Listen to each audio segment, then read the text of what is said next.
Are you ready?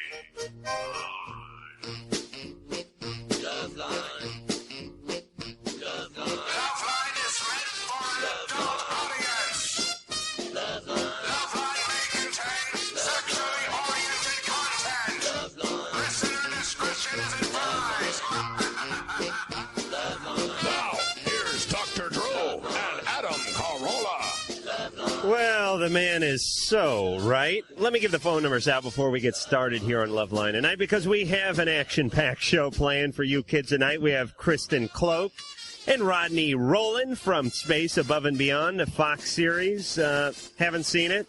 Drew hasn't seen it. Because we're broadcasting. Oh, that's right. Otherwise, we'd see it. But we're going to get you to see it because I hear it's good. It was created by the guy who did the X-Files. So anyway, the phone number is 1-800-LOVE-191, 1-800-568-3191.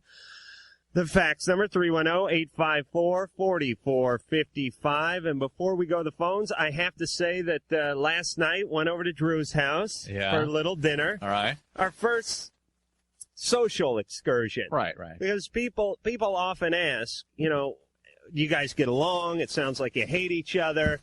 What, do you see each other after the show? Do you hang out? That kind of stuff. People are curious what our relationship is. Right. And I think it's a good relationship, but you're a real busy guy. Right. And, we have different lives. Yes. Yeah. You have your kids waiting at home. Yes. I have my pornography collection, and they both need tending to, as you well know. If I find you stealing my underwear again, here's what's going to happen. See, I can talk over that stuff. No. See, Mike, Engineer Mike, will you shut his mic off when you do those things, please? That is a new Loveline policy. But I went to Drew's last night with his lovely wife, Susan, and his 3 mongrel kids, and his lovely au pair. Is that what you call her? Nanny. Nanny. Right. So when do you get to be an au pair, by the way? What's the difference? I think you're a lot younger when you're an au pair. Well, forget about her. These kids are all the same age. They're all 3. They're triplets, right. They're all 3 years old. Right. And it's like Lord of the Flies over there. These kids are nuts. They're bouncing off the walls. They can't keep their jammies on to save their lives. They're walking around nude completely, right. which is, you're used to it, but I feel like a pedophile.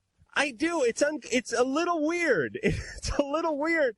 It's like, hey, there's little Drews. It's not like I'm looking at your penis, but in a way, I am. Hopefully yours is a little bigger. But what I'm saying is it's a little bit weird. You understand? Yeah, there's nothing we can do about it either. That's why we decided next time we're going to take you out to a restaurant, not subject you to all that. Because there's nothing we can do about it. But I know, because Drew would put the granimals on the kids, the Spider-Man undies or something like that. Boom, they come flying right off. Oh, yeah. Immediately, and everyone's just, it's a big nude fest over there. It's like something that some sicko would put on the internet. All right. And I don't know. Now, see, I wasn't really uncomfortable, but I felt bad that I've seen your kids naked. Is that a natural? I guess. We don't feel bad about it. And we feel bad that we can't change their behaviors. That's just one of many behaviors we can't change. Triplets are a whole different thing, too. If you had one kid, you could sit it there and keep after him or her. But right. With triplets, you're just outnumbered so badly, you just kind of got to go with it a little bit. I was scared to death that someone was going to die. Just because they were jumping off furniture onto the floor? They would climb onto an end table, which was about 2.5 feet off the ground, and then they would climb onto, it was really sort of an architectural detail of the house. It's the kind of thing where you'd set a potted plant up there when you walked in. It was about 5 feet off the ground, and then they just dive down onto the carpet. Right. But immediately to the right and 2 feet lower, which made about 6 feet down, was ceramic tile. Right. And I was scared to death that they're going to land on that. Could we have stopped them from doing that? No, I don't think so. I don't think so. But you have to tether them to some kind of maypole or something. That'd be good. Listen, you can construct a cage for us, as far as I'm concerned. It's something. All I can say to those of you out there that are thinking about having kids, Drew, you ought to just have people. Remember that program Scared Straight, where they take like felons, little young convicts and teenagers who had brushes with the law, and they bring them through the penal system, and they put them down with a couple of cons, and the guy'd say, "Hey, mofo, give me your shoes." And the guy would pull out his glass eye and do all that kind of stuff, maybe sodomize a couple of teenagers once in a while just for realism. Drew, you ought to have teenage women just paraded through your home. Spend 5 minutes there. You want to know what you're in for when you don't use birth control? This could be you. And if you wonder why, it's so difficult for people to do good child rearing, think about that. Oh. If you weren't prepared or stable or have resources, imagine that. And minus the nanny, too, for a lot of people that don't have the money to do that. Yes. All right, not that I don't love them like they're my own. Just don't want to see them again. Daniel. Hello? Hey, you're on Loveline. Hey, Adam, Drew. Hey. I have a pledge for you, Adamland. We're out of Adamland. Wait, where's Adamland? A land of Adams, like people like you. Oh, really? There's such a place? I thought the Nazis got to them in the early 40s. All right. I pledge allegiance to the sperm of the United States of Adam and to the Budweiser of which it wings in one station under Eve, Spice and Playboy with beer and sex for all. Amen, brother. Well, we're all... How old? Hey, this guy was 13 years old, Drew. See, that's the other thing. I hope we're still around together when my kids are 12, 13, 14, because it's going to be... imagine that. No. How are we going to contain that? No. No. No. Lisa. Hi. You're on Loveline. Good. Okay. This question is probably for Adam. Okay. I want to know, why are guys so intrigued with lighting their farts on fire? Yeah, probably for Adam. All right. Probably. This is a twofold thing. Man's preoccupation with lighting the fart, or younger boys, and in my case, men. The situation is this. There's nothing guys like more than lighting fires in general. You know what I mean? Guys go through that phase, the burning. Wait till your kids get into this, Drew. They're burning the army man and, I'm melting, all that kind of stuff. Lights everything on fire. Then they're infatuated with stuff that comes out of their ass. So now you combine those two things and you got a hobby. I have been guilty of doing. Drew, you've lit in a fart. No. Come on, it's a scientific experiment. No. You've lit in a fart. No. Really? Really. I got the greatest story in the world. I was driving to Vegas when I used to be in this theater company, and once every 3 months we'd finish up a Saturday night show, be like 12 o'clock at night, and we'd all pile into one car and just head to Vegas for a day and a half and come back with our no money and our tail between our legs and hung over on Monday morning. We're driving to Vegas. I had a couple of beers and stuff before we left. I had a little gas. So I was in the back seat of this Honda, and I was just lighting them all the way. Through Barstow and Baker and all the way to Vegas. I'm lighting fire. Finally, the girl in the front seat just gets so fed up that when I cock my feet up on the back of the headrest and I yell for the lighter, she goes, right as I light the flame and put it up, she yells, "None of this!" And she cracks the window. Well, the wind blows the flame out, and nothing but gas comes out. I had to stop and get out of the car. So it does dissipate the smell, I can tell you that. Well, that's good. Yeah, I don't encourage it. Aren't you afraid you're going to light yourself on fire? I've never done it in anything other than blue jeans. Well, that's good. Yeah, because I want that protective denim barrier. All right, Lisa? Okay, thanks, guys. All right. Guys. Yeah, thanks for that, Drew. Thanks for not admitting you've lit farts. No. Drew, you pick a call. We're off to a banner start tonight. Joe. Hey. Hey, you're on Loveline. Hey, Adam, Dr. Drew, how you doing? Good. Joe. I got a little problem here. I knew this my best friend for about 5 years now, and we tell each other everything like that. And for the past year, I've gotten to really come close to her, and I really do like her a lot. And I tried to tell her like last week, how I felt about her, but I can't just bring myself out to tell her. And I want to know maybe like what should I do, and like when was the right time? I'll tell you when the right time is, Joe. Now. Now? Yes. Cause in school, like she sees me in the hallway, she'll come up and like hold my hand, walk me through the class and stuff. But sometimes she'll act like she's like weird. She doesn't act like she likes me and stuff. Sometimes I feel she does. Sometimes she feels right. But your feelings, at least your anticipation of what she's going to return to you, is different than how she perceives the relationship. Exactly. And she may not really understand what your feelings are right now. She may not actually return your feelings. That's another possibility. But it may just be that she doesn't understand how you're feeling. Unrequited love. Joe. Yeah. You have her number. Yeah. Yeah. Why don't you let me talk to her? I guarantee you, even if she doesn't like you, when I'm done with her, she will. I don't know, man. I'm in Maryland for Joe! It's 11 o'clock right now, man. She might be asleep. You know she's not sleeping. She's probably listening right now. I don't know. Joe, she live at home? Yeah. Does her dad answer the phone? Probably her mom will. I think we should give it a try. You think? I think we should. You know why? Because I tell this to our listeners every night. It's going to eat you up. Mm-hmm. You got to find out. You need to know the truth. A lot of people, they put off the inevitable, and then they don't know. And in the interim, she's going to get herself another man. Maybe later tonight, quite possibly, if we don't get to her in the next few minutes.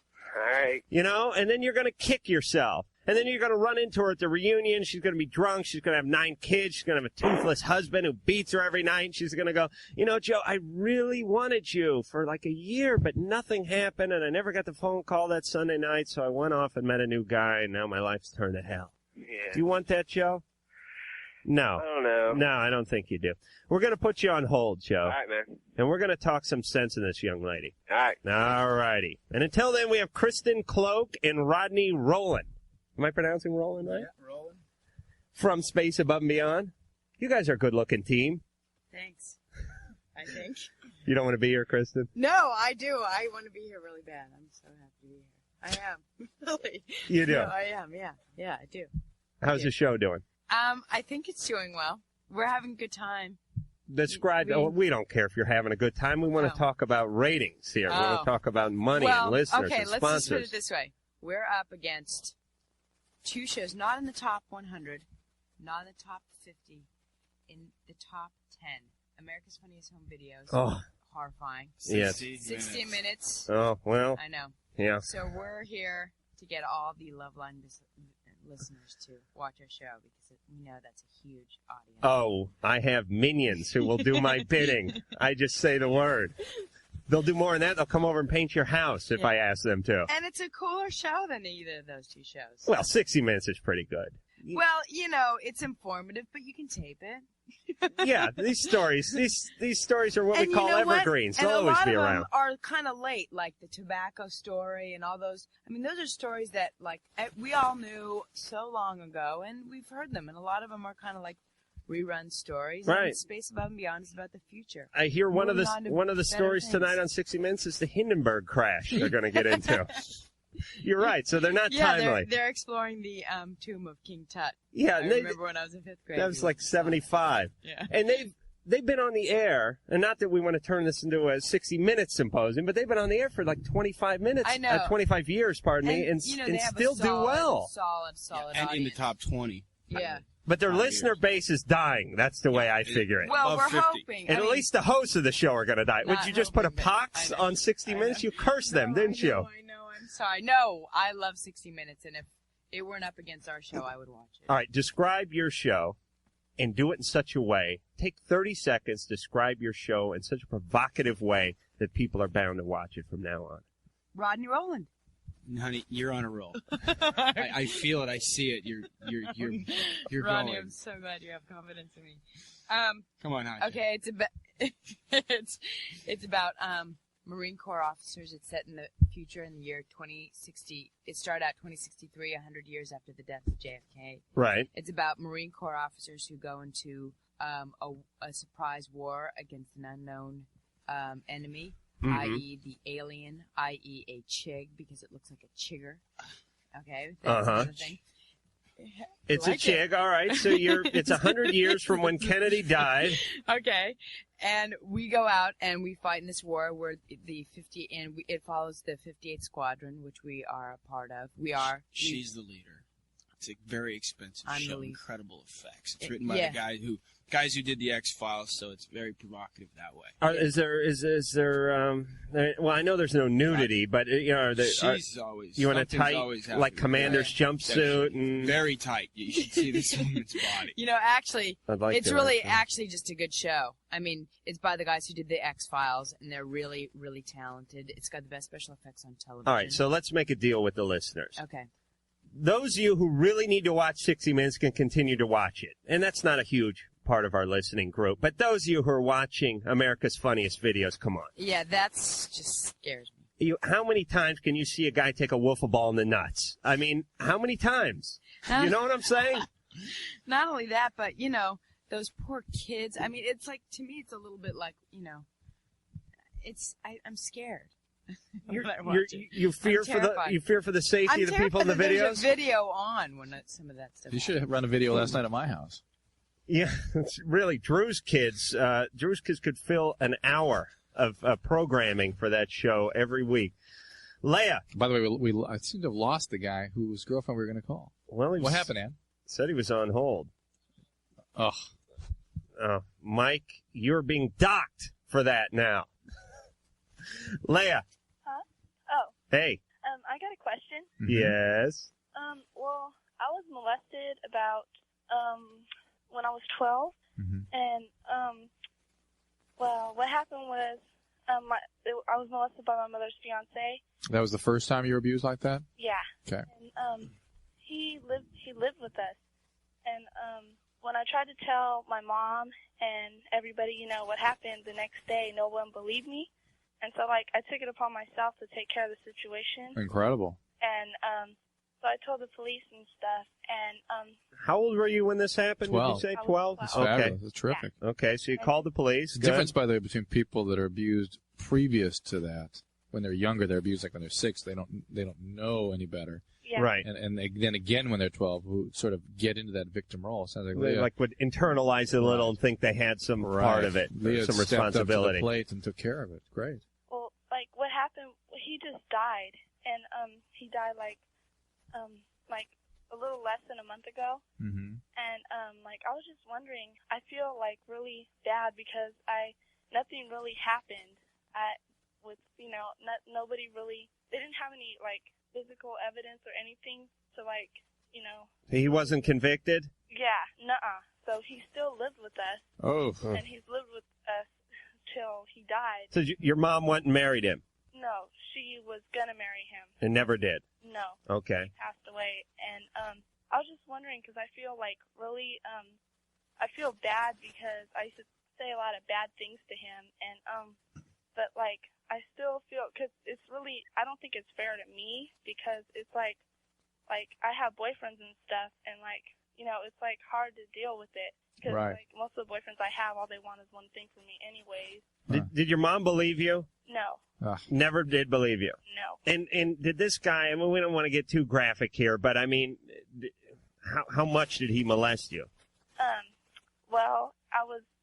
He stuck his hands, up my shirt and down my pants and started messing with me and stuff. But we didn't have intercourse. Mm-hmm. He messed with me. Okay. He went in my, Okay. Okay. And so so he died, and it's really hard to. It's how I'm kind of confused because I'm not sure if I should if I should hate him still, but I still feel nasty from what he did. Right. And I'm not sure if I should hate him or if I should. What should I do? Hate him. Go right ahead. The guy was a criminal, and he victimized you in a terrible way. Yeah. And it, to this day, is affecting your ability to have successful relationships. You didn't have anything to do with his death, right? Huh? You didn't do anything to help him along. Oh, no. So, all right, don't. Because I see when things like that happen to me, it's I stiffened up and I acted like I was asleep. Look, regardless of how you dealt with it, things turned out okay. It's something that's going to affect your ability to have relationships for a long time to come. You may want to deal with it with a therapist in the future. I suspect, given the way it happened, the age at which it happened, and the way you dealt with it, it's going to be something that you'll be able to resolve as you get older. The fact that you feel dirty and nasty and these sorts of things are completely normal. You need to make careful choices with whom you get involved with and make sure you have stable, connected, intimate relationships before you do anything physical ever again. Drew, but you said it was okay for her to go on hating him.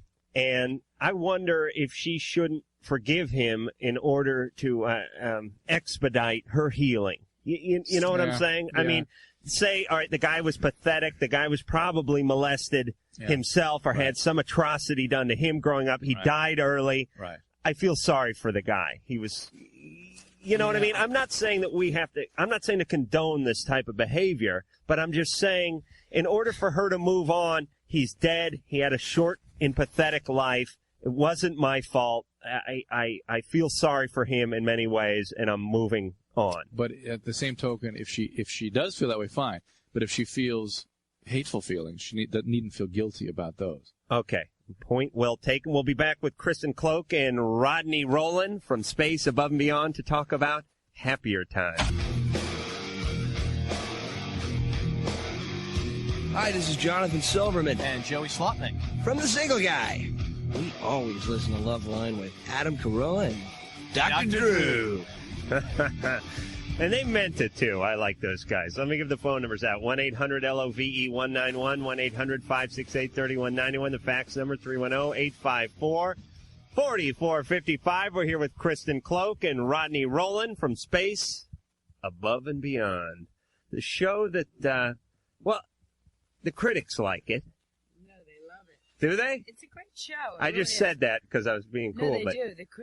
We have a lot of critical acclaim. It's a really good show. I mean, like the response to it is, I mean, we've done better than any show that Fox has ever had there. So we do well for Fox. It's just that.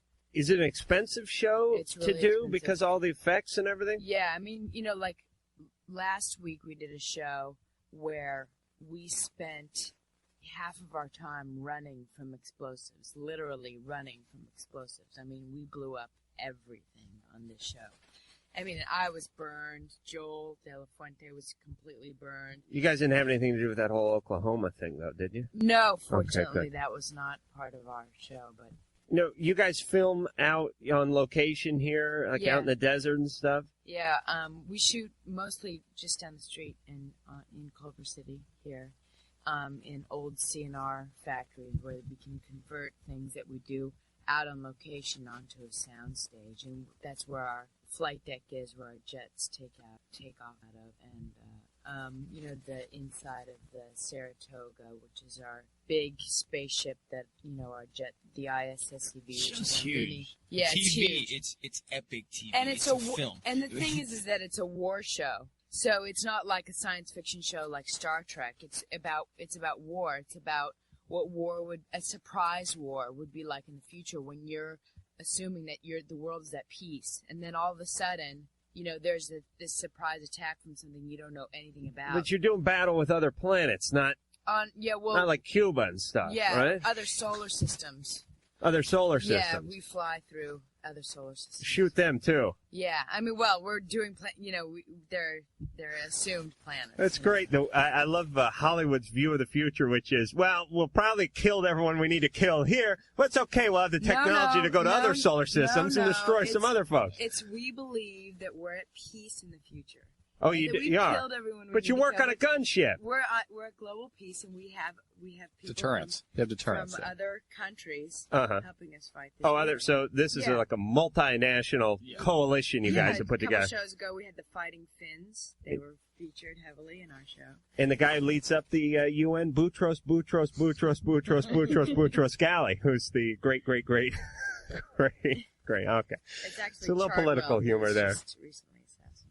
Okay. But there are actual explanations for all of these things. Okay, so I'm hooked now. Now I have to watch. It's a great show. It really is. I mean, if you ever liked China Beach or Top Gun or Platoon or Star Wars, any of those shows, you're going to like this one. And speaking of shows, I was reading the resume, and it says here you're in Caged Fear. Now, speaking of shows that I like. Now, this is a movie. I saw Caged Heat. And I'm wondering if it's similar at all. It was supposed to be similar, but what happened was women in prison. I was in prison. Yes. My boyfriend is David Keith. Right. From Officer and a Gentleman. Officer and a Gentleman, and he robs a jewelry store. He's on parole. He robs a jewelry store to buy me an engagement ring, and I take the fall for him. Gets pinned on you. Yeah, except for I had a huge nudity clause, and there's no. You have to do nudity. Is that what your clause was? No, it was. You have to be nude at all times. The most unexciting women in prison. Oh, so you're not naked? Never. So I can't recommend it? You can recommend it if you're not into nudity. But you were set up wrongfully. You went to a prison for women. It was real dark in the prison, Black right? And Ray Sharkey, if you're big fans of them. Oh, really? They're in it. Yes. Is Ray Sharkey nude at all? Because I still may rent it. For Exhale, she was in the movie. Oh, really? Yes. You guys have like a shower scene at all where she threatened you? No, she was actually my friend. I still may rent. The assistant warden comes on to me. Okay, good. No avail. Oh, that's good. Oh. No. All right. Stop bursting every bubble I put in front of you. I'm sorry. Eric. Yes. You're on Loveline. Oh, okay. A little nervous. You guys got to kind of bear with me over here. That's all right. Go right ahead. Well, all my life I felt myself as being a heterosexual person. And I've been kind of getting these sort of feelings from my roommate. And he's a male. A male. Yeah. You're having feelings for him. Well, yeah, kind of sexual. I mean, we've lived together for about a year and a half now, and now he works with me. So I manage a plumbing store in Willow Glen, and he kind of works with me too. And we're seeing a lot of each other. Mm-hmm. And I have a tanning bed, and I see him tanning, and I don't know what I'm feeling. I'm just kind of. You have a tanning bed in your apartment? No, I have a house. You have a tanning bed in your house? Yeah. Wow. Yeah, you may be gay. I have potpourri too. Am I gay? Oh yeah. Yeah, Eric, these are the warning signs. The tanning bed was a little extravagant to be on the list, but anybody with a tanning bed. And I have a squeegee in my bathroom. Oh, Eric. Well, it's all over. Oh, so is it that I'm gay or? Yes. Well, yeah, that's okay. So it's okay. It's all right. It's fine with me. I don't know how your roommate's going to feel about it. Well, that's the whole thing. That's one reason why I'm calling. Should I say anything to him? Rodney, what do you think? You're the voice of maledom here. What do you sense from the guy? Does he feel the same way? No, he's got a girlfriend. He works at a plumbing supply place. Chances, I'm going out on a limb, but I'm thinking maybe not gay. Men with tools. He's gonna probably So I probably shouldn't say anything. You think he's going to flip out? Go about it subtly, I guess. You don't just drop the bomb. I mean, shall I get around. Maybe the first thing is to begin to discuss with him on a friendly level your ambivalent feelings about your sexuality, and see if it raises any other discussion or anything from his court. That he says, "Well, yeah, I'm feeling that way too," or anything.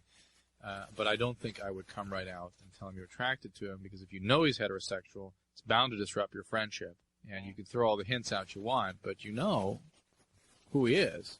And he doesn't seem to have any interest that you can tell. And certainly if you float some balloons and see if he reacts to them, you'll know even more clearly. But I wouldn't get too aggressive about this. Eric? Yeah. He has a girlfriend? Yeah. Yeah. I don't know if this is going to work. So I should just not... I would keep it to myself. He has a girlfriend. He works at a plumbing supply place. Unless you see him spending too much time in the tanning bed and hanging out at the potpourri basket, I would just let this one go. Stacy? Yeah. You're on Loveline. Hi, Drew. Hi, Adam. Hi. Hi, Cass from Above and Beyond. Space, that is. I had a question, or not a question, a comment about the molested girl, called a couple minutes ago. Right. I went through the same thing for most of my life, and I went through a couple of years of therapy also. Different deal, though. You went through it through most of your life. Yeah. How old were you when it started? Actually, I don't remember. About 10, 11. Maybe even younger, huh? Yeah, probably younger. Okay, but that's a different deal. Yeah. It's a different phenomenon. And did you actually have sexual intercourse with the guy? No, no, I'm pretty sure. Okay, all right. But my comment was about the forgiving him. I agree with part of what Adam said, but my molester wrote a letter asking for forgiveness about a year after it happened. Was he in jail at that time? No, he was in house arrest. He was what? House arrest? Yeah. With the collar? Probably wrote the letter because that was something his attorney wanted him to do. Yes, his parole officer was probably poking him with a stick. Oh, I didn't know that. You never know. But anyways, I wrote back, and basically my counselor agreed with me, but I didn't forgive him. The only thing I forgave him for, and I think maybe this would be helpful, is for him being screwed up in the head himself, like you said. Right. And that's a great point. That people, and Adam, I think you'll agree with this too, that you can forgive people for being pathetic and for being in pain themselves, but we live in a time when people are excused for their actions because of that, and you cannot excuse that anymore. You're looking confused. Well, you just banged on the console and I got some feedback. I'm sorry. You're overzealous. I thought there was relax. something important to say, that people can no longer be forgiven for actions that are heinous because they're pathetic and in pain themselves. They need to be able to be responsible. To be somewhat responsible. You don't want to separate the act from the individual. Right. It's like all these people that are having a candlelight vigil for what's-his-nose that gets his lethal injection. Right. I mean, I could and I know this is the oldest argument in the world, but I mean, could you imagine if that was your son, your 14-year-old son that was thrown in some van, horribly molested and sodomized and beaten and then killed? Would you be out there with a candle? You know what I'm saying? I'd scale the wall with a knife that I made out of a sprinkler key and go after this guy. Right. We're getting all kinds of topics. You guys join in. No, you have opinions. I thought we were just supposed to listen. No, are you kidding? Oh. We have you on this show so you get involved with the mix. What do you guys think? Yeah, what do you think? I think it's important to. I think it's important to. Kristen, they can't hear you back there. Oh, yeah, moving a little closer to the mic. Oh, sorry. I think it's really important for the girls to go through their own personal experience, and the guy is sick, and it's not really important that he get forgiveness, because I think that he's beyond forgiveness. If he's beyond rationalizing his actions, then he's beyond forgiveness. And what's more important is that they get help for the way that they're feeling. Right. Did you forgive your agent for putting you in cage fear? No, but it's not important. They're sick, and I understand that. Loveline will be right back. Let me give the phone numbers out real fast. 1-800-LOVE-191, 1-800-568-3191. Don't monkey with that, Rodney. Fax number 310-854-4455. The man who's never been in a studio before, Rodney Rowland, and his cohort, Kristen Cloke, from space, above and beyond. We've been talking about the show. It's on Fox. It's on Sunday nights. 7 o'clock. 7 o'clock. Although, was it on tonight? No, it wasn't. There was Goosebumps on. Yeah. What are they thinking? What's that? I don't. We were watching it, hoping to watch your show, and it was something else. No, there. I know there was something else on. I don't know why. Drew pitched a fit. He put his foot through the screen of the Sony Sure like did. Elvis Didn't did. they send you videotapes? No. Oh, God. No, but I want to talk. I got some questions for Rodney before we go back to the phone calls here, because as it turns out, he's the son of a preacher man. You want to talk about that a little bit? Man, that's its own whole world. Let me tell you. Yeah, preacher. So your dad is a minister. He's a minister. He's also a professor of theology. I mean, he's Where? just Pepperdine University. So he's into. Oh, they got a great church up there. It's all church. I mean. Yeah, but their cathedral there is great. Good view. You been up there? I'm an atheist, but I go up there just to to hang out. Yeah. The huge 20-story cross. Yeah, that's a little intimidating for the atheists. Yeah. It's for the people across country. It's on a cliff in Malibu, basically, right? Yeah. You could find God up there. I mean, you see some of these churches that were built in the 60s or in Burbank. They got like aluminum sliding cross in the front. They're made out of stucco and they look like crap. God does not reside there. But at the place in Pepperdine, I'm thinking God may hang a little there. Yeah, he hangs out. And now, so your dad, a very spiritual guy, obviously. Yeah. Did he push this on you coming up? But you are the son, and you are the children of the preacher. You have to be perfect. There is no cussing or sex. I mean, you are. How many kids were there? I have 3 other brothers and sisters. Right. I mean, they're incredible people. They're just very intense, very committed to their life. You're talking about my family. Your family. All right, that's how I grew up. But I'm going to take a guess here. One of you snapped and went to Devil's Root. Am I right? 17 snapped. 17. Oh, that's yeah. right. See, it's very repressed. For me, my brothers and sisters, they all pulled it off, but I was the youngest. Right. It all I had to live it all out for everybody else. You went wacko when you were like 16. Yeah. 16, started brewing. 17, it hit. The bomb went off. Right. Beer bongs and cheerleaders, stealing cars. I lived my whole life basically without. I mean, till I was about 16. I didn't swear. Right.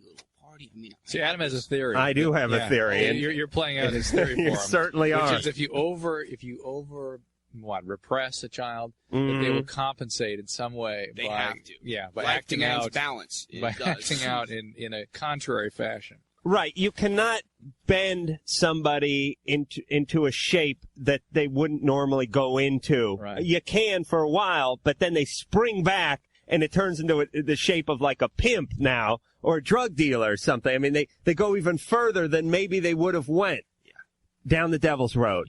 You love the devil. What, you? No, not me. Preacher kid? Absolutely not. PK? I went there anyway, but that was just my own idea. I wasn't rebelling against exactly anything. Right. But you exactly rebelled. Right. Yeah. Did you get into trouble? Oh, so much trouble. Would you get arrested? Just, you go through your whole drug phase. Just the parents, they crush them. Yeah, so the parents, Dad must have just so many different phases, Oh, what would the people of the parish say?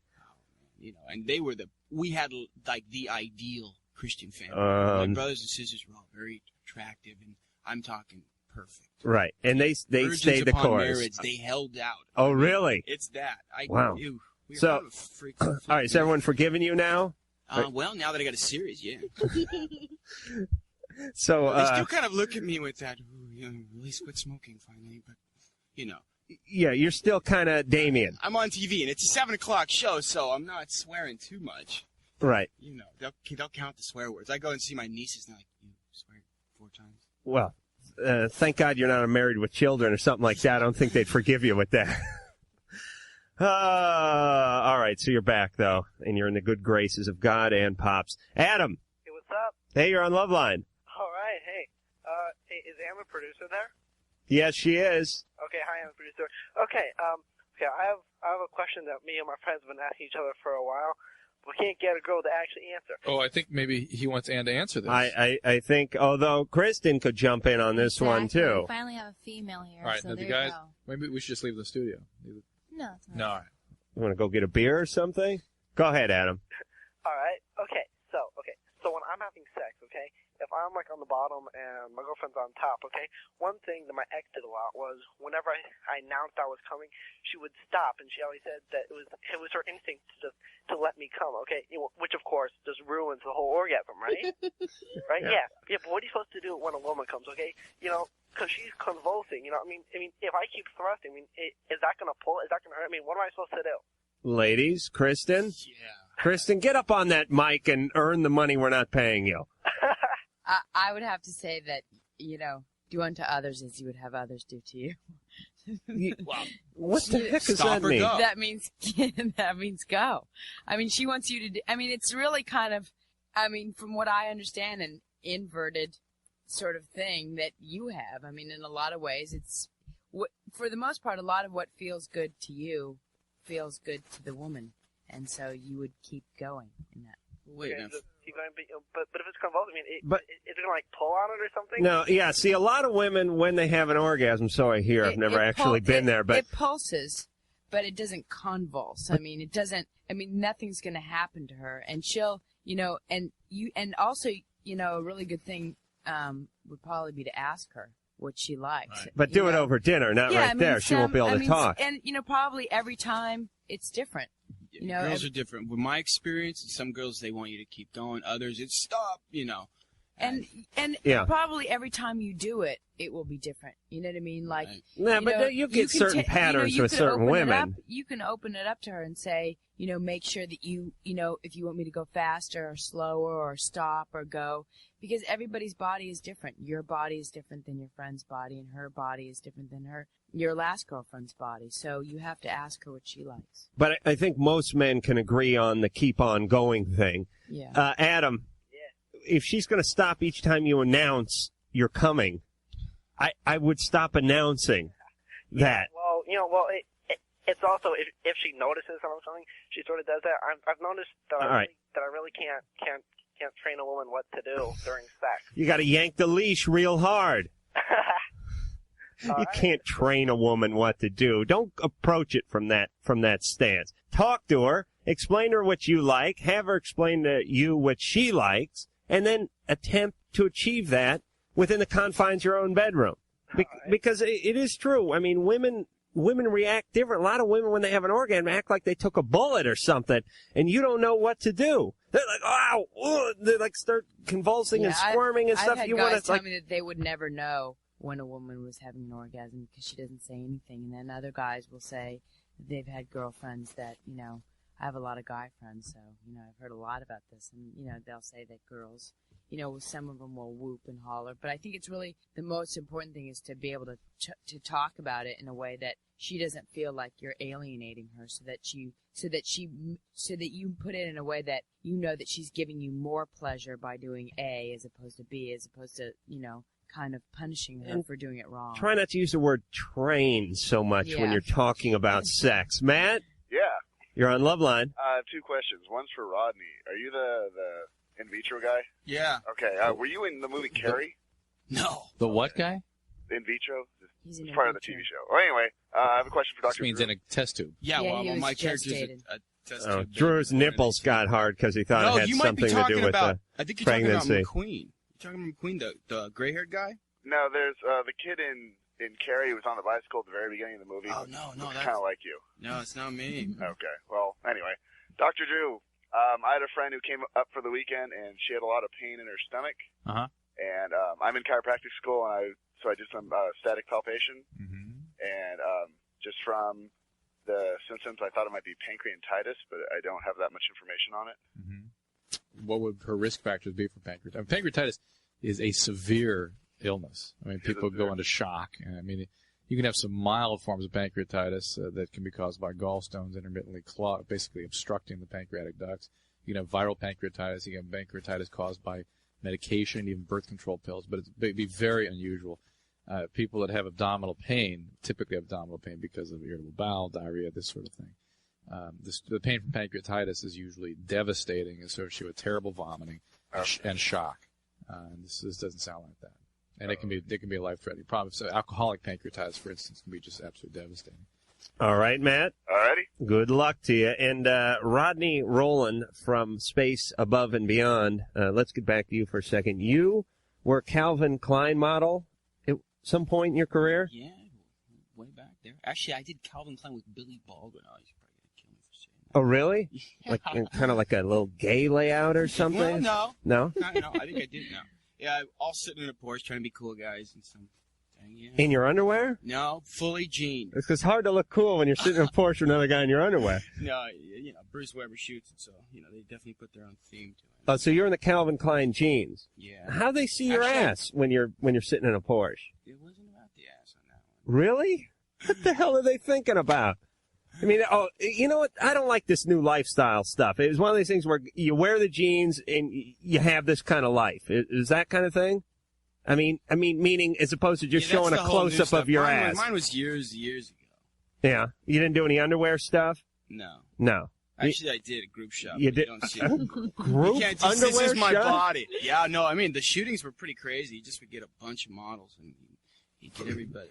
Everyone down to their skivvies? Yeah, and kind of give everybody some wine. Everybody's very young. Everyone a little wine, huh? Did you get a feel maybe he was enjoying? Throw everybody in a pool and Let- just start shooting. Let me ask you a serious question. Was there film in the camera? Yeah. No, Sure. it was not. It was just a pool party. He didn't ask you guys if you wanted to get high, did he? No, nothing like that. Just, yeah. So a bunch of kids in their panties. Did you see this Calvin Klein? Wasn't it Calvin Klein that had that ad, that pedophile ad? Yeah, right. Where it looked like some pedophile had lured some teenagers down to his basement and put them up on this makeshift stage and was asking them questions like, hey, it looks like you work out. Did you guys Yeah, see but those? that's recent. The one I did. That wasn't you? Years. You weren't the voice of I that? did like 7 years ago.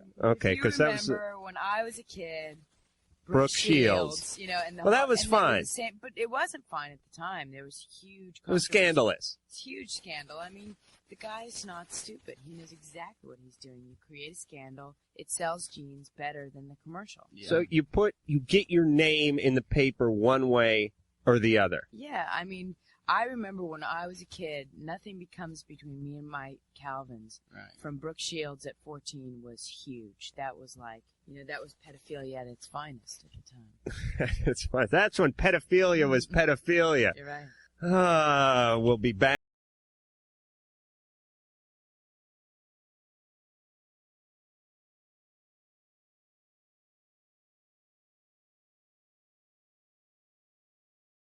Let me give the phone numbers out. 1-800-LOVE-191, 1-800-568-3191. Fax number 310-854-4455. I'm Adam Carolla. He's Dr. Drew. He's a board-certified physician, addiction medicine specialist. We have Kristen Cloke and Rodney Rowland from Space Above and Beyond, the hit Fox series. I'm labeling it a hit, by the way. It's a hit. Yeah, it's a hit. Sure. It is. No, it is. I'm saying it's a hit, so it's a hit, and we're going back to the phones.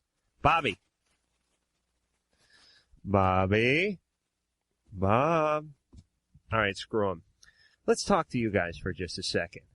You grew up in Van Nuys, did you, Kristen? I was born in Van Nuys. I grew up first half of my life in Reseda. My parents were divorced, so my dad lived in Santa Monica, my mom and stepdad lived. How old were you when they got divorced? Before my first birthday. Oh, really? Mm-hmm. Did it make any weird impact on you? That's the only thing you ever knew. I think it's always hard for kids to go through divorce, and I fortunately had both my parents really, really loved me. They're really great people. They're very good friends of mine. They were very young. I think we all kind of grew up together in a way, and I think that if you have parents that love you, it gives you the impetus to go out and receive help in a way for whatever you didn't get or whatever trauma you go through. I think that good, that therapy is a sign of good parenting. So. And we'll be back in 10. I'm Adam Carolla. That is Dr. Drew. We're here with Kristen, Cloke, and Rodney Rowland from Space Above and Beyond. This is Loveline. The reason we call this Loveline is because you call in and we answer your problems. And Drew, you tell me what call you want next. All right, forget you. Sean. Hey. You're on Loveline. What's up, Kristen, Rodney, Adam, and Dr. Drew? Wow. Wow, John, that's great. Taking notes. Yep. What's up, John? I went to the President's concert Friday night. President of the United States of America? Yeah. Okay. Great group. Mm-hmm. And I met this really great girl. Mm-hmm. And I have a problem. She's 22 and I'm 15. She was fooled by your bad teenage mustache? Well, I look like I'm at least 19. Oh, really? Everyone says that, so it's not just one person. And you didn't discuss your age? Well, she found out eventually, but... You told her? Yeah. Okay. When you asked her to borrow her ID to get some beer? Yeah. Uh-huh. Kind of. See, I know what the teenagers of America are doing. And John. Yeah. Does she like you? Well, a guy that was there with us that knows her said she did. I think. John, don't. No. She's 19. No. Yeah? She's what? He's 19. He's 19. I mean, what state are you calling from? From what? You calling from California? Yeah. As I understand it, it's still a problem. Oh, they're laws? Yeah. Yeah, but no one's going to prosecute her, are they? I don't know. Do you think that she'll just, cut everything off just because I'm 15? Probably. I mean, women don't want to go. A 22-year-old woman does not want to go out with a 15-year-old boy. Kristen, you're nodding your head no, right? You wouldn't. How old are you, Kristen, if you don't mind me asking? I'm 27. 27. You wouldn't go out with, let's say, a 19-year-old, would you? No, I mean, I have hard enough time with guys my own age. Right. I mean, yeah. But that's not to say that you're probably not a great guy. It's just that I think that, that 7 years really has a huge impact. Right, people are in different places in their life. Well, it's not even different. You're just a different. I mean, I'm a different person than I was 7 years ago. Right. I mean, just a completely. Yeah, but just because you matured over that time doesn't mean somebody else necessarily did. They may be stuck back. But be as it may, the expectations of what relationships are and what they're going to do, how they're going to go. And the expectations of you at 22 as opposed to you at 15 are much different. Plus, she could think you're just using her and her car to help complete your paper route or something like that. No, I doubt it. It was a great way that we met. All right. Well, I don't know. Did you get her phone number? Yeah. All right. Call her up and try to sound real mature. I don't know what else. Great advice, Adam. Great Well, advice. what else? I don't know what else to say to this guy. Go out with other 15-year-olds. Okay, there you go. Julie. Yes. You're on Loveline. Oh, hello. Hello. Turn your radio off. Okay. Oh, man. They just don't get it. Okay. Yes, Julie. Yeah, I'm just having a problem with my kids really dealing with the problem with me being gay and bringing different women and stuff like that home. How old are the kids? 13 and 11. Uh-huh. And how old are you? I'm 32. Uh-huh. And do you... Here's something interesting. I just kind of popped in my head. But kids sort of pick up the feelings of their parents, meaning... I think if you feel, like you said, the problem of me being gay, and I know what you meant, but what I mean is the kids think that you look at it as a problem or that you've labeled it as a problem, then they're bound to sort of follow and look at it as a problem, too. I mean, I know it's tough, and I know the kids may get teased if they talked about it at school or something like that, and I realize that that's the type of environment they're in and that's the time we're in. But I'm saying... I wouldn't label it as a problem to them. I don't know if you do or not. No, I don't. I try not to. You know. How is it they react? Oh, they just don't like it. They don't think it's right. What do they say? Why does only sometimes just girls come over and not boys? Do we have to watch golf again? Yeah. Now, what do they say? They just don't like having to go in their room and. See, I on the other hand, am picking up more on the fact that your relationships. No. What? Not in front of them. What? No, but they just wonder why not very many men come over. And what do you tell them? I just, don't have that many men friends. Too many problems. What do you tell them? What? Your kids. They can understand these things. What do you tell them? Well, that's just the way I am. Do they know you're lesbian? Yes. Okay. So they understand that? Somewhat. You see, well, I think you have to be clear with them because I think they'll know at that age. I suggest that you consider getting in touch with gay and lesbian support group in your area. Okay. There are lots of people that get to go through this, and people can give you some advice and some support for how you can approach your kids in a more nurturing manner and a more clear manner and get them to understand who you are, what this is, how they can feel more comfortable with it. And then I get the sense that your relationships intrude into their life. Like there's a lot of chaos and stuff. They have to go to their rooms, I mean, you need to be much more discreet. Well, just discriminating. Really, you got to be more careful, more caring about your kids' needs and what their boundaries in their home and their relationship with you, and keep your personal life from infringing upon them and causing them to experience any emotional chaos. And kids are always a little. I mean, the parents get divorced. Yeah, I think it's hard to see your parents date. You see your parents date, right? Oh, yes, here we go. Yeah, I don't Maybe think, you and Adam could share some stories because Yeah, Adam's got great. Yeah, Adam will make you feel good. I don't think it matters who your parents are dating, whether it's someone of the same sex or the opposite sex. I think it's still weird, hard to see but them. you don't want to. If people are having a lot of different relationships, there's a lot of chaos in their own. You don't. The kids shouldn't be involved with all that at all. They should be kept away from them. And you're that's basically what you're. When you relate your stories about Matt, what it was like when you were growing up. That's basically what you're saying. Is it upset you to see Zarmak or whatever his name was come around? Zorback. He wasn't a magician. He was a Hesher. There's a difference, Drew. Zarmak. Zarmak the Incredible. Yes, watch me make pot appear from my Boda bag. That didn't make sense. Mark. Yeah. You're on Loveline. Hey.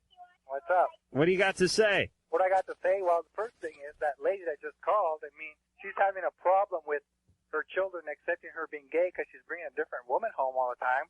Well, that's the problem. If you got children, you don't want to bring a different person home every night for your children to meet or see you with. That's what we just said, basically. That you don't want to. Exactly. And I'm glad you did. That was one of the things. It's not the gayness, it's the way she's involving her children in her relationships. Exactly. And, my point was, I'm a gay man. I'm 32, 33 next month. I've been with my partner for 13 years. This is our 13th year. We're planning to stay together. He's 30. And we have a 4-year-old son that we're raising together. Where'd you get the son? Where'd you get the kid? We had a surrogate, actually. Oh, really? Did you mix both your sperm together and that sort of thing? Yeah, we didn't know who. So mix their sperm and then. Bob, get the Cuisinart. I got an idea. We didn't mix it, but we both donated to see, and then they randomly drew one. Right. Oh, can you mix them? You can do. Sometimes they do that. They'll mix men with low sperm count. They mix their sperm with donor sperm. Really? Yeah. Yeah. I think I got a program going on like that in my hamper right now. I'm not sure, but I think one of my roommates' tube socks may have gotten in there and made some sort of sperm compote. Mark? Uh-huh. The other thing is your guest. I watch that show every Sunday. You do? Yay, thank you. It's great. Thanks. Yeah. What do you think? I'm hoping Morgan Weiser would be on here tonight, but... Well, Morgan. What do you think? What do you think of Rodney? Well, you know what? I'm getting to like him more than Morgan now. Just because he seems tougher. Yeah, don't mess with Rodney. Yeah, and that's another one of my points, Adam. Yes. Your little squeegee. Your gay rating system or whatever. Yes, let me get the chart. Okay. All right. I don't have a squeegee, or we don't have a squeegee in our bathroom. Really? We're not neat freaks. We're lucky if we clean our house up when my mother-in-law is coming over. Your mother-in-law's coming over. This is a sitcom. Now, wait a minute. They mixed up a batch of sperm. They got a 4-year-old.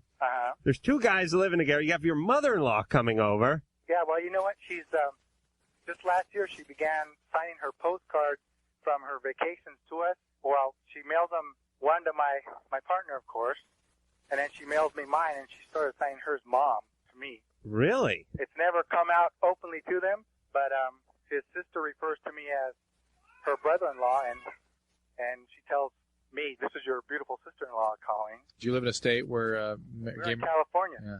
So you get the feeling the cat's out of the bag. Well, yeah, I mean, you know, after 12 years of saying your roommate and... Right. You know, right. You guys are both making $80,000 a year. Well, and living together in a one-bedroom. 80, I'm making about 50. All right, right. But too much to be living together without love. Right. And a child. And a child. Oh, by the way. Wow. What? And what? All right. So were there legal problems with you getting this child? None whatsoever. How much did you have to pay the surrogate? Oh, quite a bit. Well, we paid her $50,000. Wow. Woo. We had everything drawn up legally. Wow. 50. We went to. I'm American Indian, and he's Mexican American. We went to my reservation in Nebraska, and spoke with some of the Indian women back there. And you could have got an Indian woman cheaper than $50,000. But we didn't want to. My point is, like my dad said, if you got the money, use it. Wow. So you went to the reservation. You went right into the casino. We have a casino which we get a percentage of. What? You found a suitable donor who was an American Indian. What tribe was she? Now, I don't want any jokes, Adam. I'm curious. Winnebago. Now, before you say anything, where do you think they got the name? They didn't just make that name up for the RV out of nowhere. Okay. Okay? All right. So That's where it came from. She wasn't from the U-Haul tribe then? No. Okay. I knew there was one. All right, so you got the Winnebago. I'm guessing a big gal. And you fed her the sperm, not right there, but you made a deal. You paid her $50,000. You have the kid. The kid is 4 now, and you're doing a wonderful job raising him. Exactly. And Mark, you said Adam straight about kids running around with their clothes on when they're 2 and 3. Excuse me? You said Adam straight about kids running around with their clothes off when they're 3 years old. Your kids, you put a loincloth or something on the kid, right? He's not running around naked. Well, as soon as he gets home, he strips to his underwear. Yeah, see? Well, I do the same thing. He's got 2 men living in the house, and that's all he knows. All right. Thanks for calling in, Mark. Hey, I enjoyed it. Thank you. Wow. Interesting. That really was interesting. I didn't know. I don't know. Somehow I thought that the law would get involved with something like this. They don't? I mean, I'm not saying they should. I don't know. But you can just go hire somebody and impregnate them and keep the kid. And there's no Uncle Sam doesn't. I don't know. Well, if anyone knows about that.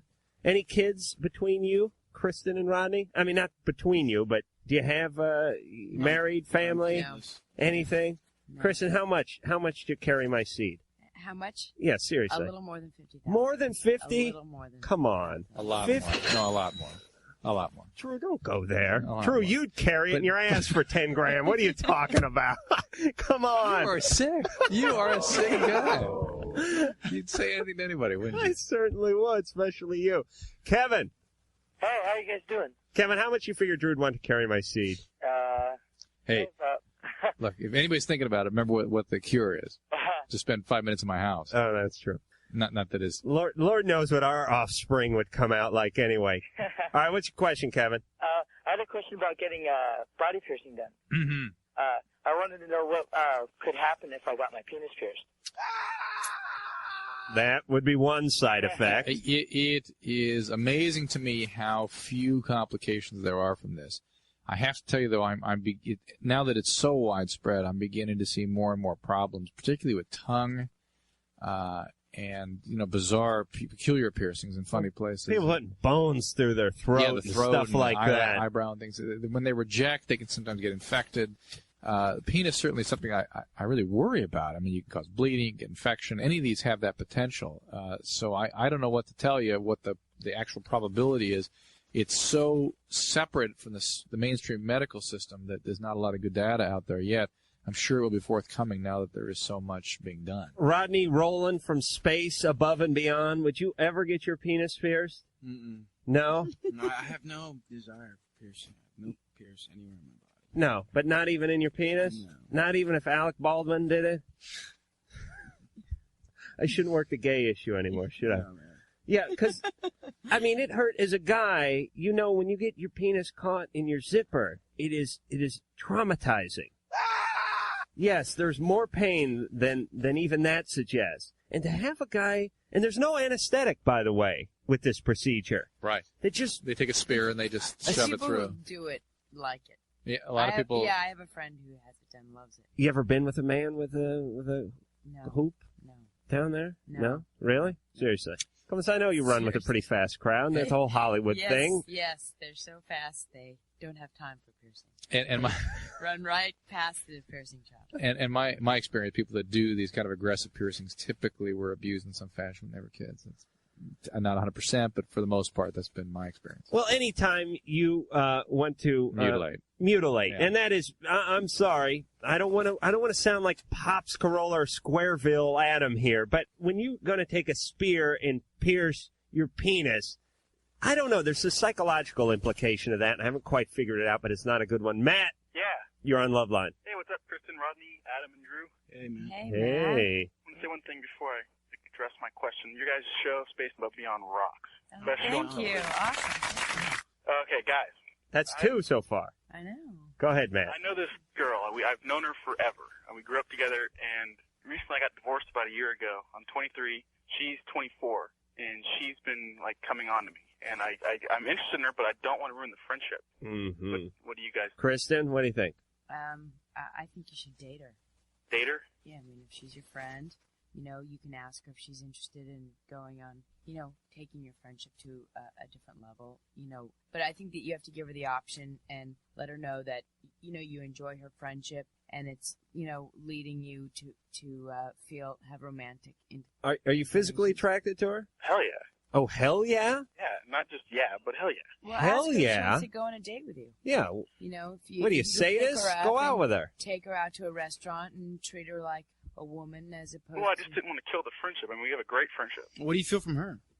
Well, it's obvious. I mean, she obviously. Well, you know, I think if there's an attraction there and it's too it's too big, I think that, you know, you'll either have to address it or it will come out. Right. In other words, not doing it, not taking it to the next level could also affect the friendship because she could feel rejected and there could be a lot of tension between you. I mean, it seems like the feelings are already there and they need to be explored. Now, indeed, your friendship may not survive this. If the relationship doesn't go on, it's very hard to go back down to being friends again. But it sounds like the feelings are already there such that more than friendship is inevitable. And a lot of guys become really angry, you know, if they're friends with you and you don't reciprocate. That's not him, though. Wait a minute. A lot of guys become angry if you're friends. Yeah, like if you're friends and you guys have a friendship and, you know, he wants to have more than a friendship and she doesn't. Like, I've had guys get really angry. Oh, and then they get like They get start mad and then if they you start don't bragging wanna be- about other girls they've gone out with and Or stuff, they trying to get- like or they save just some get face. They have a hard time continuing the friendship because they're attracted to you and they want to be more than just your friend, and the friendship die. My point is that the friendship will die anyway if you don't address it. Right. You know, because someone will be upset. And they get weird and then come over and they're drunk and they try to break into your house. Yeah. You know, I've never done that. I can tell. I certainly haven't, can but tell. I know Rodney has with his skeletons and his past. Son of a preacher. See? My theory confirmed. It is, yeah. Try to force too much on someone, they snap and go the wrong way. They become homicidal maniacs on the run from the law.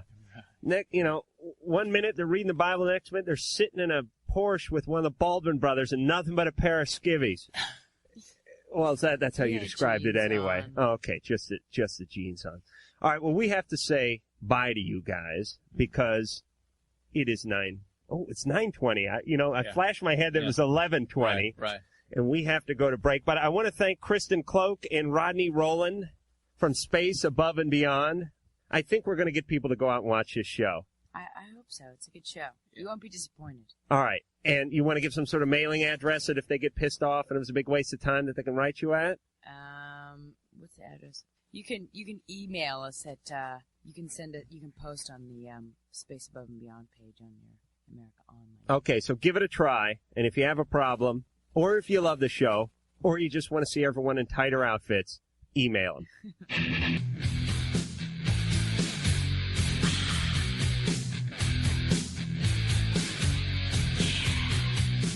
Hello, this is Justine and Donna from Elastica, and you're listening to Loveline. Yeah, let me give the phone number out, 1-800-LOVE-191, and the fax number, 310-854-4455. This is Loveline. I'm Adam Carolla. That is Dr. Drew, and you are Scott. Scott, you're on Loveline. Hey, thanks. Hey, guys. Oh, my God. Let's see here. Oh, I guess you guys know that I saw my friend's mom naked, right? We do now. Okay, and, well, not like, well, you're your answering lady, you know? The lady that picks up the phones and stuff? Sherry? Yeah. Okay, Yeah, the answering lady. Sorry. She goes, like that, but it's not, it's like, oh my God, because she's, like, totally, like, good looking all the way, right? Scott? And that's the problem. I can't, like, look at her now. Scott? I have to go over to her house. Scott? Yeah. You stoned? No. Smoke a little pot? No, I don't pick up on that. You're No, not no, getting no. a pot thing? Scott, you do smoke a little reefer, don't you? No. No, I don't get the pot thing. You're not at getting all. a pot thing? No.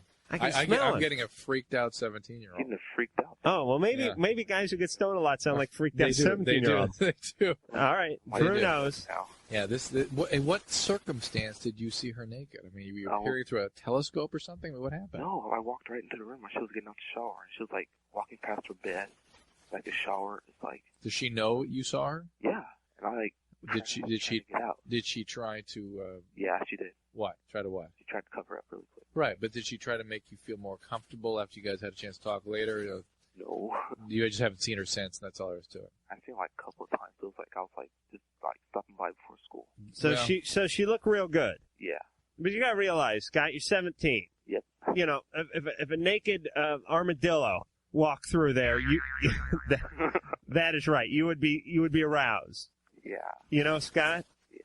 But if her grandmother, your friend's grandma, great grandma, walk nude and just using just the walker, that would be the only apparel, Scott would be excited. Dragging an IV bag and an enema bag and a colostomy bag, you would still be excited, wouldn't you, Scott? Because it was a nude woman in real life. No. Okay. Scott. Yeah. What's the problem? Oh, I can't, like... He can't go to see his friend anymore? He can't. Why not? He freaks out with her. No, I talk to him at school and stuff like that, but... You can't go to his friend's house anymore. It's too intimidating to him. It overcomes him. Scott... I used to, like, before that, you know... If she doesn't care, you shouldn't care. Scott, here's the deal. Go back to going at your friend's house. Sit through some of that discomfort. Don't worry about how she's going to react or that somebody's going to see this discomfort you have. Is something that will kind of wear off with time, and nothing will come of it. Go back to your friend's house. Go back to the house. Oh, wait a minute. I went back to you. Are you listening, Scott? Yeah. Good. Now, good night. I try to make it seem like I do things on purpose. Sarah. Hi. How you're on Loveline? Hey, Adam. Dr. Drew. Sarah, what's up? I need to know, like, who I should go to on this. I recently, like a couple days ago, found out that I've got two best friends, and one of my friend's parents is divorced, and she lives with her father, and my other friend just slept with her father. With divorced dad? Yeah. How old is your other friend? 16. No. How old's divorced dad? Like late 30s, and I mean, I've got to tell somebody, but I don't, because if I know if I tell my one friend's parents, I know her father too well. He'd be toting a shotgun over there. I just. You need to tell some adults. I know, but I just want to know, like, who, because, I mean, I don't know if my parents would go directly to her parents, because I just need to find somebody to help her right now. That is correct. That is the bottom line. Are they having a relationship, or is it just a one-time thing? She said, apparently, she says he loves her and all that, but, I mean, I don't know if he's going through some kind of life crisis, but, I mean, this is sick. Correct. That is correct. Sarah, your instincts are right on. I understand you want to not have an overreaction to this and disrupt some of the other relationships that are not sick. Yeah. But you need to select somebody to tell this to. It sounds like your parents might be the best choice. What did your friend say? The friend that slept with the guy. She just told me that they've been seeing each other for, like, a little over a month now, and that he really does love her. And Remember, she loves him. It needs to be all confirmed, right? And then people are going to have to prove that this is actually what's going on. But you need to tell somebody's parents. What about? Oh, geez, your friend is going to get pissed at you. But I mean, I'm trying to do this in the least painful manner possible, and not to involve. I mean, I don't know. Do you have to involve the authorities? There's a crime has been committed, and he should be stopped before he screws again, kind of thing, or can they just end it? I want you to think about our 18-year-old buddy that called the other day, or 19-year-old. 19. Spent a year in jail because when he was 18, dated a 16-year-old. Right. Okay. Right. That's how serious. Well, I mean, it's serious in the eyes of the law, but what I'm saying from a moral standpoint, Drew, let me ask you: would you be satisfied if Sarah said to her friend, "Listen, you continue this, and I'm going to notify the authorities," and her friend stopped it? Would that be enough for you from a moral standpoint, or would you want to see this guy punished? There's something wrong with this guy. For you. I just want to see, I mean, I want to make sure that she's okay. I mean, she's always had, like, really low self-esteem and stuff, but I never had thought anything. See, here's the deal. She's a great victim, and he's going to go out and victimize again. All right, so this guy is like a hawk that's circling. Yeah. And you know how they work is the hawk has great eyesight, great instincts, great hearing, and it circles. I actually don't know if that hawk has good hearing or not, but I'm pretty sure they see pretty good. Yeah. And they circle around, and you know what they look for? They look for the weak. See? That's how nature works. They pick off the disease. Now, I'm not saying your friend has a disease, but what I'm saying is that she's vulnerable. And he sees her, and he spots her with his hawk eye, and he swoops down with his talons open, and he plucks her from the earth. And then he carries her off to his little bachelor nest, and he has his way with her. I don't know if he chews up the food and spits it in her mouth with her ear. I don't know if they take it that far. But what I'm saying is it's the same thing. They look for the weak.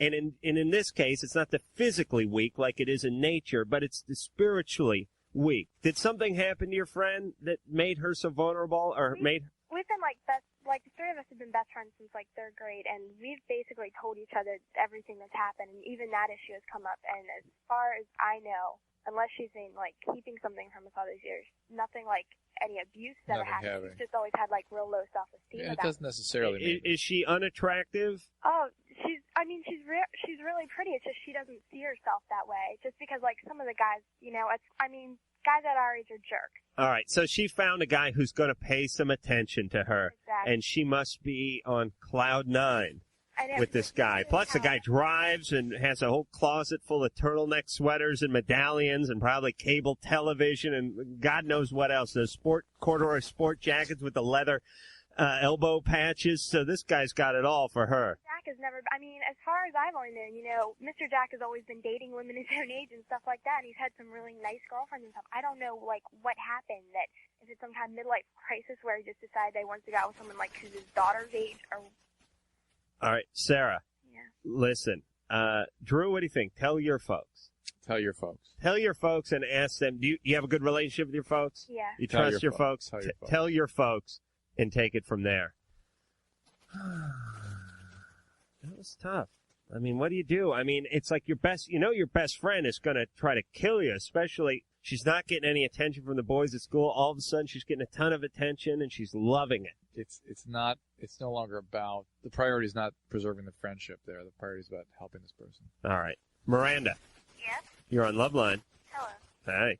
Yes, I called because I'm in love with this girl and I don't know what to do. And I still like guys and I still like having sex. She's got a walkie-talkie or something, I think. What do you call from? A sneaker phone? What's that? Yeah. Okay. You like guys. Mm-hmm. You like having sex with guys. Mm-hmm. But you're in love with a girl. Yeah.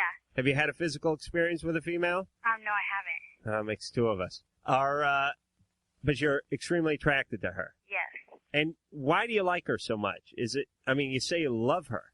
Uh-huh. I don't know, I just do. What's your relationship with her now? We were, best friends, so I don't know, I just like her. How long have you been friends with her? To see her undress and stuff. I've been, friends with her for, 5 months. You're your best friends? You've only been friends with her for 5 months? Yeah. Okay. And she has no feelings for you as far as you know? I don't know. I think she does. I kind of think she does. Yeah. Well, what do you think, Drew? Chaos is the word that comes to my mind. Why? I just even listening to all this, I'm like, guys, I like sex. I'm 5 months now with my best friend, and I want to have. I mean, I just kind of wow, a lot of emotional chaos there, as I see it. Mm-hmm. I would say, Miranda, just kind of sit back a little bit. Don't act on impulsive feelings. It sounds like you have lots of kind of intense relationships. Is that sort of right with you? Yeah. And that's not necessarily healthy to go from being in love to being in love to being in love to sort of clombing onto people and having these intense relationships, and you get yourself involved and hurt in ways that you don't intend to. The physical part of it sort of draws you even further. I would say maybe have a little moratorium on relationships for a while and sit back, see what it's like to be by yourself, don't have any intense relationships, date a little bit, figure out who you are, what you need in relationships. Then when you have a stable relationship, begin to pursue, whether it's with a male or a female, pursue the physical aspect. And sometimes the hardest and most disciplined thing to do is nothing. Oh, absolutely. You know what I mean? And people don't talk about that because we're in this society that says, hey, get this self-help book or this series of cassettes. Hey, go to the gym. You need to lose weight. You need a haircut and a makeover. You need this. You need a new car. You need a new job. Right. You need carpeting. Right. You need a dog. That's what you need. You hear people talk about that. You need a dog. Right. But sometimes you need a vacation. The hardest thing to do is just to do nothing, not to act on it. You have an impulse. It could be a bad one. To stand back and just sort of chill out. Yeah. And especially being alone and chilling out is tough for people. Well, yeah, that's why I masturbate. We'll be back.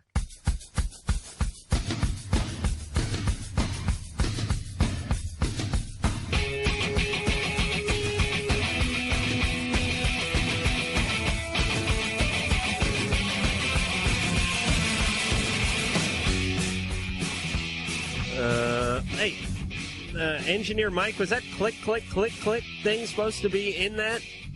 That I was hearing click, click, click, click, click. I wasn't. Oh, you weren't? Nope. Oh, that's scary. Great, I got a tumor. Fantastic. Let me get the phone numbers out. 1-800-LOVE-191, 1-800-568-3191. The fax number, 310-854-4455.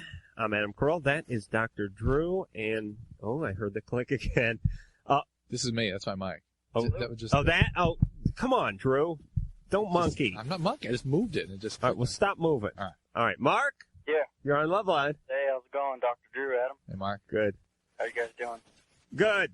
Good. I had two questions for you. Mm-hmm. My first one is I've been having a little trouble dating lately because I don't feel comfortable walking up to strange people. I guess I'm a little idealistic where I think maybe you should be friends for a while first, and that tends to be hindering. All right, wait a minute, Mark. Don't try to make yourself come off smelling like a rose because you got problems. Okay.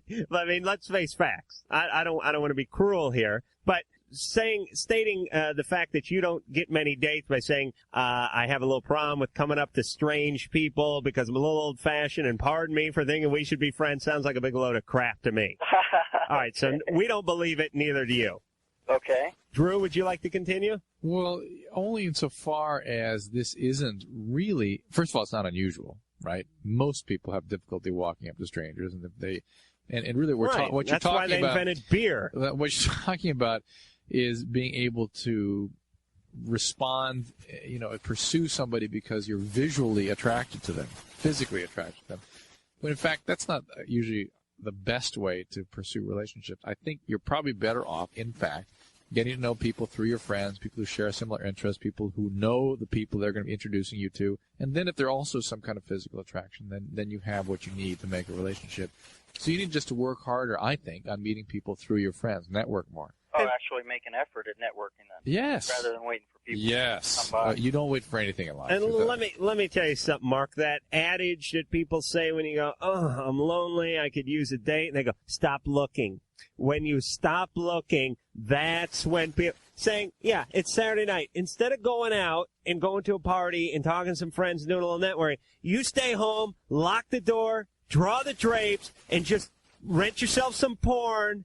And if somebody bangs on the door, just peek through the mail slot and don't let them in. That is the biggest load of crap I've ever heard. But maybe don't look so hard. Don't be so desperate is a good piece of advice. But the funny thing is that piece of advice is never given in any other scenario. Like if you said, hey, I'm out of a job. People are, hey, you got to hit the streets, man. Right. You got to get a resume worked out. You got to go out there and work it. Right.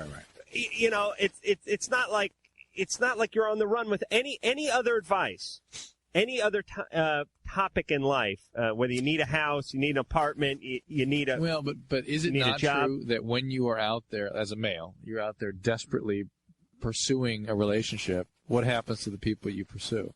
They run. Right. They run. Yes. Let me tell you what the man is. I'm on a whole nature kick tonight. So Mark. is it not good advice to say don't be desperate? Yes, it is. All right. Because the man is like the puma out in the Serengeti. If there are any pumas out in the Serengeti, I don't know. But the point is they stalk. You know, they walk real low like cats walk. You know, cats walk. They not like in the cartoons where they do that twinkle toes thing, but they walk with their backs like their bellies like dragging on the ground, and they see a herd of gazelle, and a lot of the good-looking ones are fast. That's right. See, the heavier ones are easier to pick off because they don't move so fast.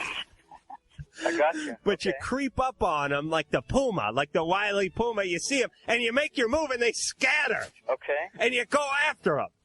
And, you know, the best way to meet them is at the watering hole. And this is the bar. You know This what? is that makes 100%. You know what I'm saying? They're relaxed. But on the other hand, if you pretend to be one of those elk and kind of infiltrate, right? That's right. So, see? You, the wily puma, know enough to get into the gazelle, or as Drew would say, the elk outfit, and infiltrate the herd. Then you can pick them off without the chase. Gotcha. And that's where the friends come in. The friends lend you the elk outfit. You with me, Mark? I hear you. All right. I hear you. All right. Get those. I got a second part to this, too. I've been listening to you guys for about a week now, and I don't understand the squeegee deal.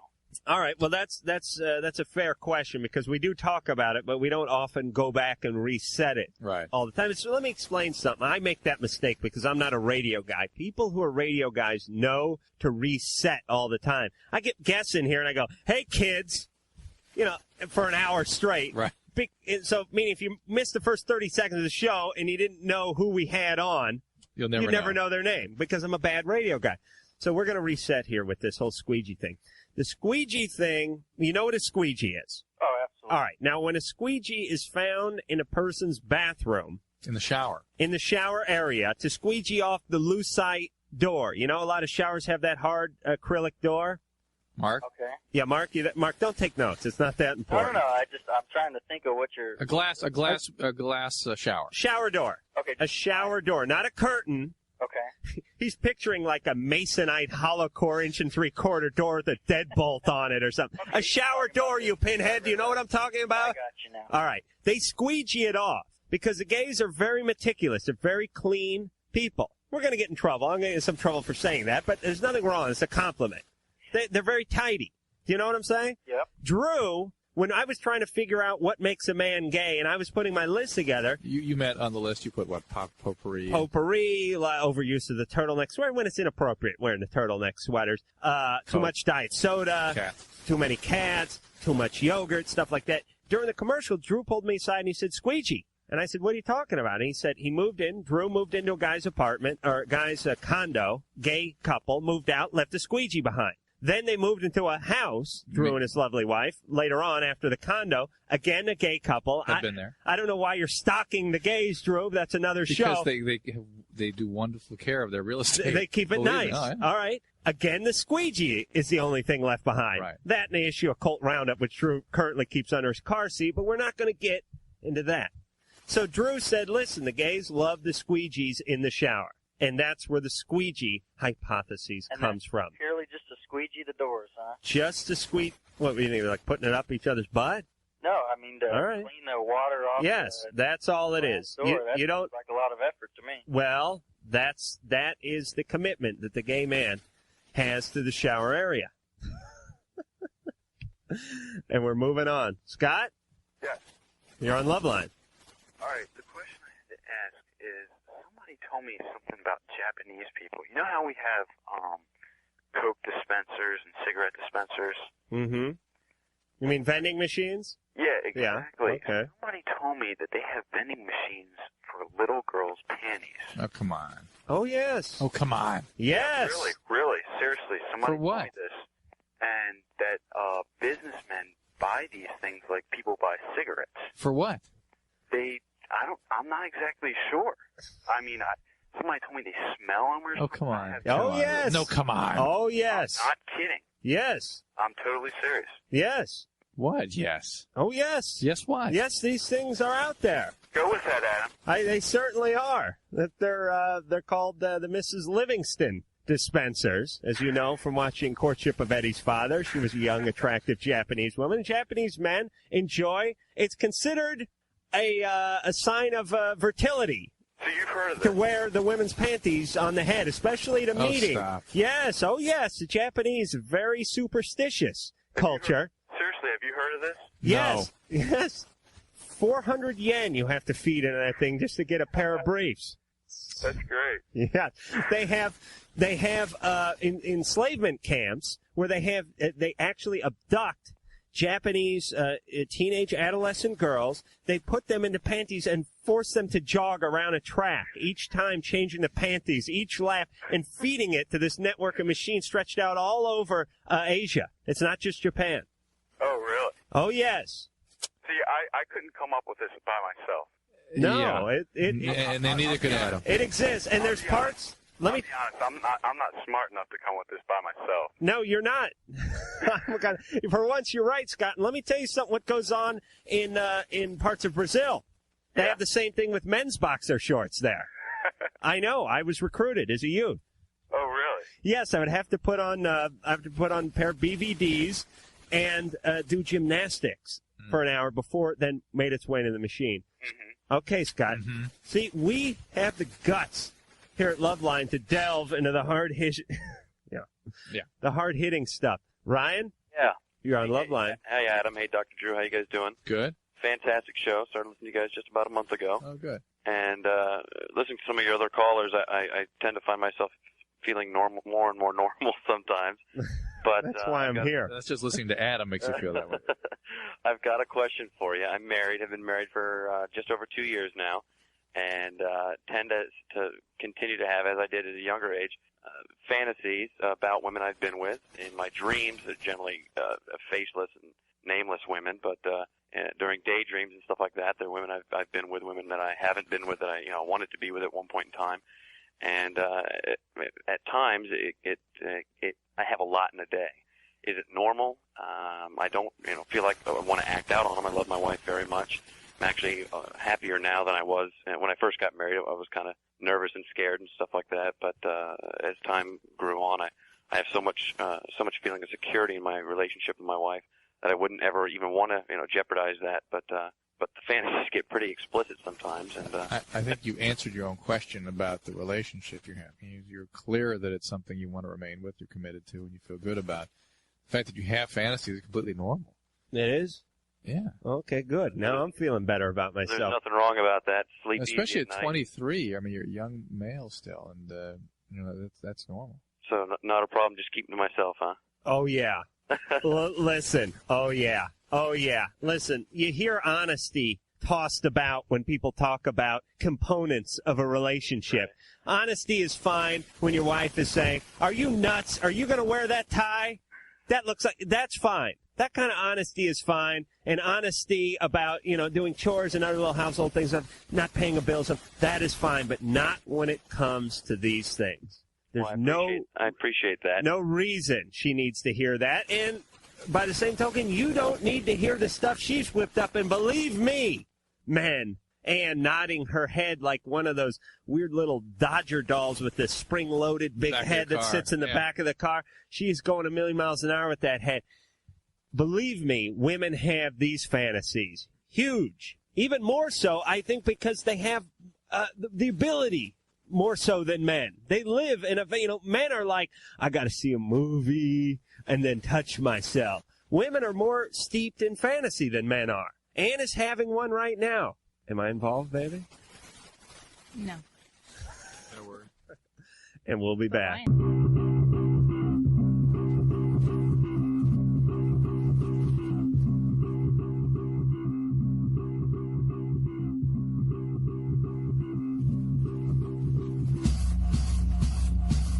Boom, boom. All right. right, here comes the fabulous Drew. Now, Drew, I don't mean to critique, but I have to. You know, you're a little dry, as we say in the radio business, when you read these addresses.